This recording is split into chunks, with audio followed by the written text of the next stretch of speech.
देखिए क्लास 10 की एक्सरसाइज 12.3 का क्वेश्चन नंबर फर्स्ट है हमारे पास। क्वेश्चन में हमसे बोला गया है find the area of the shaded region in figure if P Q is equal to 24 centimetre, P R 7 centimetre and O is the centre of the circle.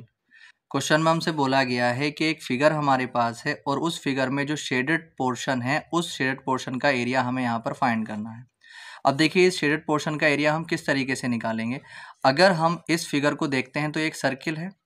इस circle का जो ये आर क्यू है ये क्या है, एक डायामीटर है। आर क्यू जो है वो एक डायामीटर है और डायामीटर जो होता है वो सर्किल को दो इक्वल पार्ट में डिवाइड कर देता है, यानी कि आधे आधे सर्किल में डिवाइड कर देता है।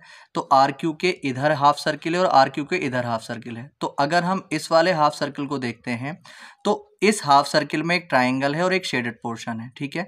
तो अगर मैं इस हाफ सर्किल में से इस ट्राइंगल को माइनस कर देता हूं तो मुझे जो है ये जो शेडेड पोर्शन है वो मिल जाएगा, ठीक है।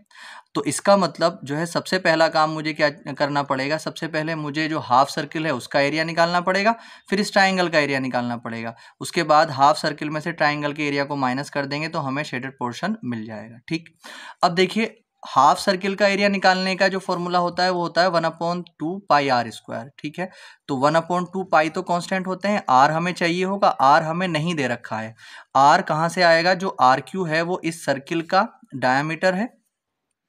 अब अगर हमारे पास आर क्यू होता तो हम इसका आधा करके रेडियस निकाल लेते, फिर हम जो है ये फॉर्मूला लगाकर इस आधे सर्किल का एरिया निकाल लेते। मगर हमारे पास आर क्यू नहीं है, मगर हम आर क्यू निकाल सकते हैं, ठीक है। देखिए कैसे।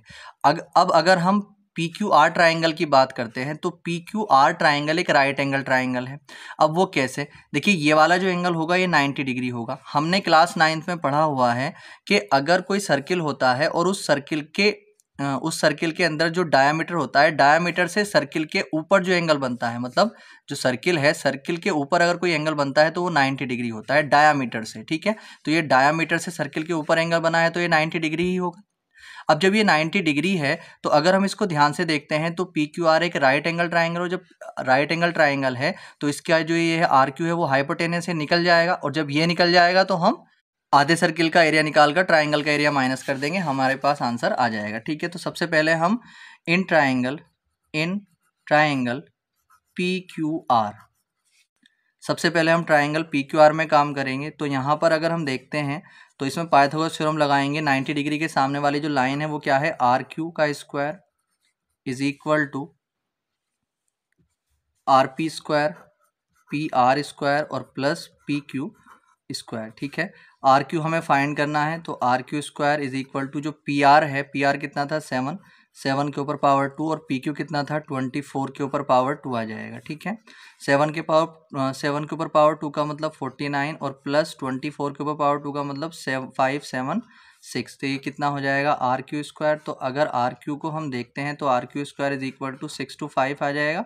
आर क्यू के ऊपर स्क्वायर जब हम हटाएंगे तो इसके ऊपर रूट आ जाएगा।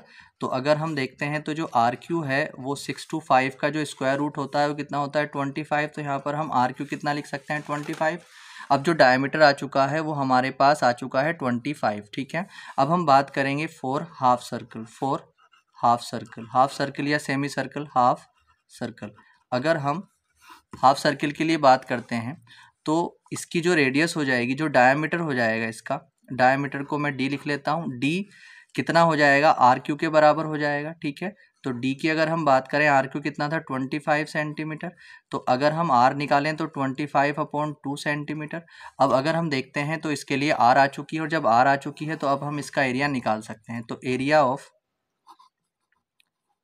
ऑफ हाफ सर्कल, जब हम हाफ सर्कल का एरिया निकालेंगे तो फॉर्मूला 1/2 पाई आर स्क्वायर, तो 1/2 इंटू 22/7 और इंटू आर कितना है 25/2 के ऊपर पावर कितना आ जाएगा 1/2 मल्टीप्लाई 22/7 और मल्टीप्लाई 25 के पावर 2 का मतलब 6 to 5 और 2 की पावर 2 का मतलब 4, ठीक है। देखो 2 से ही कट जाएगा 11 टाइम।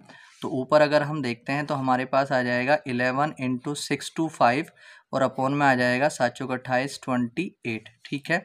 अब जब इन दोनों की हम मल्टीप्लाई करेंगे 11 पंजे 55 कैरी 5, 11 दूनी 22 और 5 27 कैरी 2, 11 छंग 66 और ये 68 और अपॉन में 28 सेंटीमीटर स्क्वायर। तो ये जो एरिया आया ये हाफ सर्कल का यानी सेमी सर्कल का एरिया आ चुका है।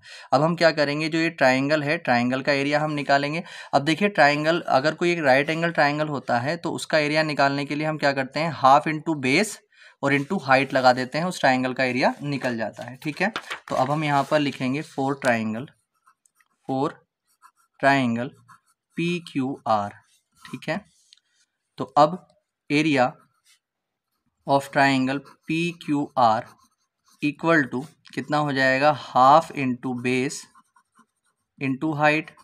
तो अगर हम देखते हैं तो हाफ इंटू बेस इसका कितना है PR और इंटू में हाइट कितनी है PQ।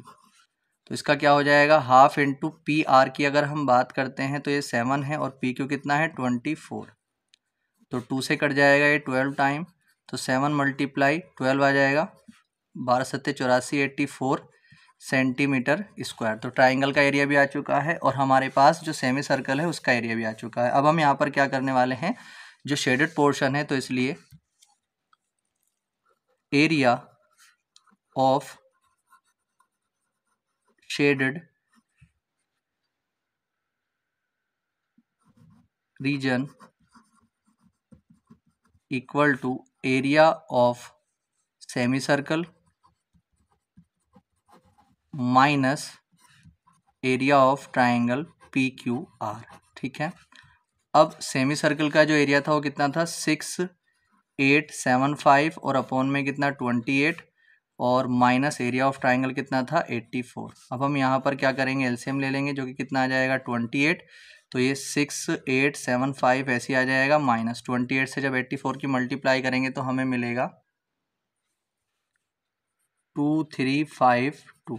ठीक है, ये हमें यहाँ पर मिल जाएगा। अब हम इसमें से जब इसको माइनस करेंगे तो हमारे पास आ जाएगा 4523 और अपॉन में 28 सेंटीमीटर स्क्वायर। ठीक है, तो ये जो आ चुका है इस शेडेड पोर्शन का एरिया आ चुका है, ये इसका आंसर आ जाएगा।